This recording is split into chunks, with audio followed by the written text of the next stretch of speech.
I bought this 21-unit apartment complex with severe fire damage, and I was able to turn it around into one of my most profitable deals. But it wasn't easy. From contractors stealing money to bad tenants, I'm going to break down step by step the entire process, so hopefully you can do the same thing too. I'm Adriel. I quit my 6-figure engineering job to do real estate full-time. And now I try to help other working professionals do the same thing too. First, let's break down the deal. So my friend actually brought me this deal, and he found the deal off market by cold calling apartment owners that had owned their property for more than 20 years. And all he did was call them and ask them if they wanted to sell. This was a 21-unit apartment complex, but it had severe fire damage where more than half the units were completely unlivable. There was only 6 units that were occupied by tenants in just one section of the complex, and even those units were very old and outdated and needed a lot of renovations. The property itself was built in 1960, so it was a very old structure and needed a lot of work and updating. However, the property was located in a very good part of town, so it was a very desirable location inside Houston. These are the type of deals I try to always look for. The worst property in the nicest neighborhood, because you can always change and renovate the property, but you can't change the neighborhood. So my friend already had this property under contract at $825,000, and he was already talking to a hard money lender, but he did not have experience in multifamily. So the lender was requiring him to partner up with someone with experience. So we decided to partner up, and we estimated the cost for the renovations would run $550,000. And then for the holding costs and the loan payments to the hard money lender, we assumed around $100,000. And then the after repair value of the entire complex, we had it underwritten at $2.7 million. So it was looking like a 7-figure spread, a home run deal in a good part of town. However, the plan was not to flip it, but to do a BRRRR strategy and refinance and keep it in the rental portfolio. And since the majority of the complex was vacant and wasn't cash flowing, the hard money lender structured the deal in a way where the interest rate and the monthly payments were quite low, but the points and fees were very high and put on the back end of the property during the refinance or sale. So at the end of the day, the total out-of-pocket money that was needed to close the deal was just over $200,000. And that was a lot less than a traditional lender, as a traditional bank would have probably wanted around $400,000 to $500,000. So we closed on the property September 2020 and started the renovations right away. Now this was a huge undertaking, renovating 17 units all at the same time as full gut renovations. So the initial plan was to hire a general contractor to be there running the show on site every day, considering how big of a scale this project was. And it started out doing pretty well, but eventually he stole money from us and didn't pay the subcontractor. He had gotten the demolition, the clean out, and the framing done. But when we started on the roof, the roofers stopped showing up, and when I asked them what happened, they were saying that the general contractor wasn't paying them. So we fired the general contractor, and my partner took over as the GC, managing the subs directly. And we found these subcontractors through word-of-mouth referrals from other investors or from Facebook groups of contractors. So after the framing was finished, we got the roof completed and put a brand new TPO roof on top of the entire complex. On the exterior, it was actually in great shape. So the first floor was all brick, which was in great shape, and then the siding and trim and soffit was all in pretty good shape. It was just some parts where we had some rotted wood on the fascia or the window trim that was replaced. And of course, all the exterior windows were super old, like original windows from 1960. So we replaced all those windows with brand new double pane windows. Now, the bulk of the renovations, of course, was inside the units. And the good thing about a full gut renovation is you can change and play with the layout how you want and not have to spend extra money. So we decided to add in-unit washer and dryer connections to all the units, because 1, that's very desirable for tenants and will help you lease up faster, and 2, you can charge a premium for those in-unit washer and dryer units. We then roughed in all the electrical, plumbing, and HVAC ducts before adding insulation and then sheetrock. After that, it's just all cosmetic and finishes.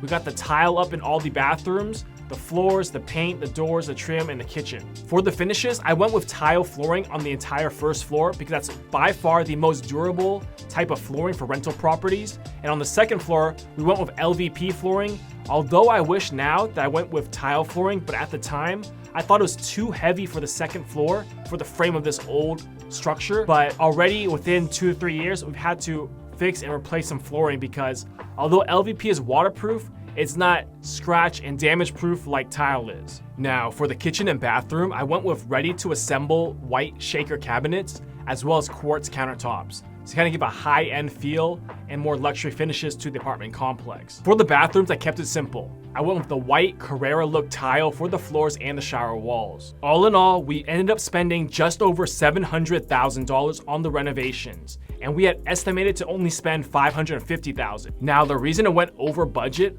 was one, of course, a bad contractor stealing money from us, but two, this was all during the pandemic and all the material supplies all shot up in cost, and we weren't expecting that. So that really added to our expenses as well. So we had closed on the property early September 2020, and we didn't finish the renovations of all 15 units until the end of September 2020. So just over 1 year.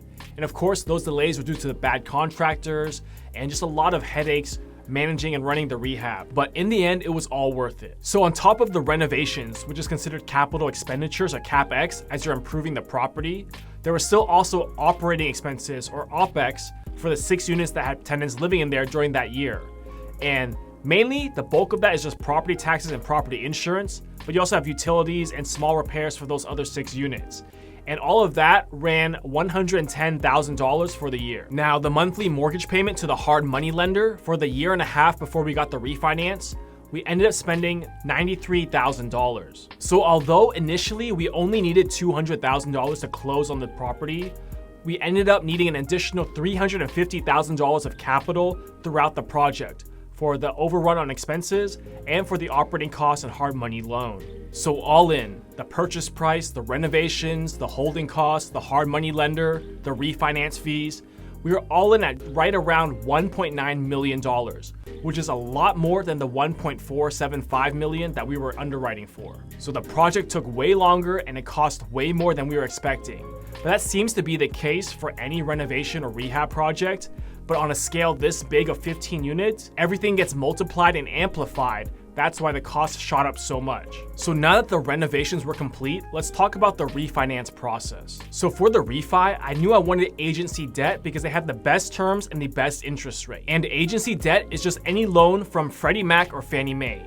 And it's called agency debt because it's backed by the US government or a federal agency. Another huge benefit of agency debt is that it is a non-recourse loan, which means my partner and I are not personally liable for the loan itself. So there is no recourse that they can take on us personally for the debt. Now that's really different because most banks and credit unions still have a personal guarantee when you're signing a loan, even if it's for a business or LLC for a rental property. Now it sounds great, low interest rates, the best terms, non-recourse, but there is a lot more red tape and a lot more difficulty in qualifying for one of these loans.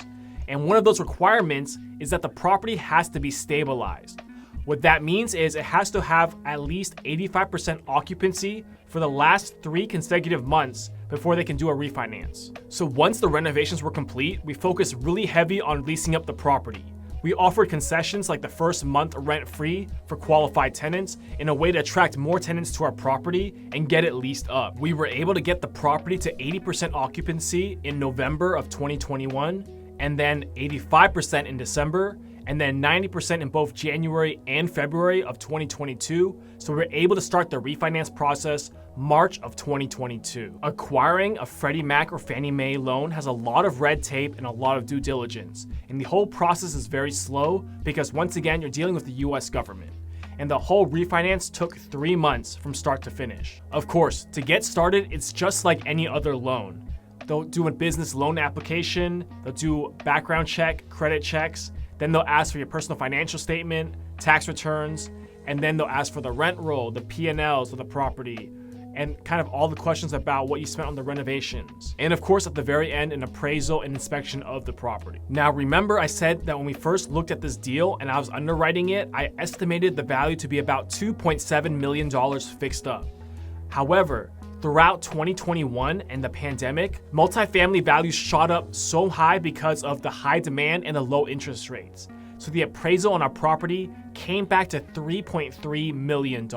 This was really good news because we had overspent on our budget, but the higher value made up for it. However, since the property had been stabilized for less than 6 months, Freddie Mac only wanted to give us 65% of the value for the cash out refinance. And we were okay with this because it still was enough money to cover all our costs to be no money out of pocket in this deal. So now let's dive into the details of the loan itself to really break it down and show you how an agency debt loan will look like. So of course, first we have our loan amount of $2.1 million. After that, we have our interest rate of 4.23% fixed. So you see here it says that the first 3 years of the loan is interest only payments. And that makes the mortgage payments a lot cheaper since you're not paying the principal, just the interest. And that gives you a lot better cash flow, and it shows that amortization is over 30 years. Now the duration of the loan itself is just 20 years, and only 10 of those years is the fixed interest rate. They also charge an origination fee of 1% of the total loan amount. And that's very standard with all lenders, so that's an extra $21,050. So this chart here sums everything up, and as you can see, the mortgage payments with principal and interest is fixed at $10,330 a month. However, the first 3 years of interest only is only at $7,000 a month because you're only paying the interest, not the principal. Also, there is a prepayment penalty. So if we sell or refinance the property earlier than the 10-year mark, there is a penalty, and it's in a step-down structure. So basically, the longer you have the loan, the less the penalty is to pay it off. So as you can see, the first 2 years, if we were to sell the property or refinance out the loan, we would get charged a 5% penalty, and every 2 years, it'll drop by 1%. So for example, if I sold the property during year 4, I would have to pay a prepayment penalty of 4% of the loan, or $84,000. So now that the property is stabilized, let's talk about owning and operating the property as a rental property. So if we break it down, in 2023, the total income collected was $277,000. And the operating expenses ran $120,000, or 43% of the total income. So this means our net operating income was $157,000. Now, this $41,000 of CapEx you see right here, that's continuing to renovate some of the units that had moved out of those older 6 units that we didn't touch during the initial renovation. And we had a sewer line bust, and we had to replace the entire sewer line. So the net income was $115,000. And keep in mind, this is before the mortgage payment. With the interest only payments for 12 months at $7,000, that's $84,000 of mortgage payments to Freddie Mac. So our total net cash flow for this property was just under $32,000 for 2023. So as of right now, when I'm filming this video, I still don't have the 2024 numbers. I'm still waiting on my CPA, but it should basically be more or less the same as 2023. Now, $32,000 a year is about $2,700 a month, and that might sound super low for a 21-unit apartment complex. But keep in mind, the property is fully renovated and there's no money out of pocket in this deal. So any return we get is an infinite return, as $32,000 return on $0 out of pocket is infinity. So it's still a good deal no matter what, because all the risk is taken out with no money out of pocket. Also, there is over $1 million in equity in the property. And the last part is there's huge tax benefits in the depreciation of the property. So when I bought this property, I got a cost segregation study done. What that is basically an engineer will go out and break down everything in the apartment complex line item by line item so you can depreciate it faster and more accurately than just a general depreciation. Now, combine that with bonus depreciation to be able to take the losses up front. We were able to depreciate over $600,000 the first year. So that means we could offset $600,000 worth of income from our other income sources like wholesaling and flipping, etc. And if I didn't have that, if I had made $600,000 flipping houses, I would have had to pay taxes of almost $200,000. So that alone, the depreciation on this property saved us $200,000 worth of taxes from our other income. So although the cash flow isn't great, we have no money out of pocket, so there's no risk on losing our investment. Besides, the loan is a non-recourse loan, so they can't go after us personally. And lastly, the tax benefits have really helped us not pay taxes the last several years. Even if I made no cash flow, zero cash flow, the tenants are still paying down the mortgage, I still have tax benefits, and it's in a good area so I can let it keep appreciating in value. So what has this deal taught me? The first thing is teamwork is the most important thing. I'm a huge believer of 1 + 1 = 3. And that is meant in the sense that If two people come together and work together synergistically, you can accomplish way more than if each person tried to do everything on their own. Having a partner allowed me to split up the task evenly, from renovating 15 units to operating the complex to property management. All those things, there's a lot of moving parts to multifamily, and having a partner help carry the load is really important. Next is that forced appreciation is the most powerful and quickest way to get wealthy. Buying properties at market value might work long-term, but it takes a long time and it's still very risky. In any cycle of the real estate market, if you're buying at a discount, adding value to the property and forcing the appreciation, you're always gonna make money and make a lot of money a lot quicker. And this applies to everything from single family homes to multifamily apartments, to office buildings and commercial real estate. And even outside of real estate, you can buy businesses that are not operating efficiently and add value by trimming expenses and increasing income and adding value to the business. And the last thing that this deal taught me is that it's actually really hard to get good cash flow, at least here in the coastal Texas markets, because you have property taxes, property insurance going up every year, and now you have high interest rates in this environment that a lot of people aren't buying these properties for cash flow. It's mainly for the tax benefits, the depreciation, and the appreciation. So if you're working a 9 to 5 and think you've missed the boat on real estate, you're absolutely wrong. You can still get deals just like this one in any market. As long as you buy right at the right price, it doesn't matter if there's high interest rates, higher renovation costs, or high property taxes or insurance. You can factor all those in when running your numbers and still get a deal by forcing appreciation. If you want more real breakdowns like this one, please like the video and subscribe to the channel.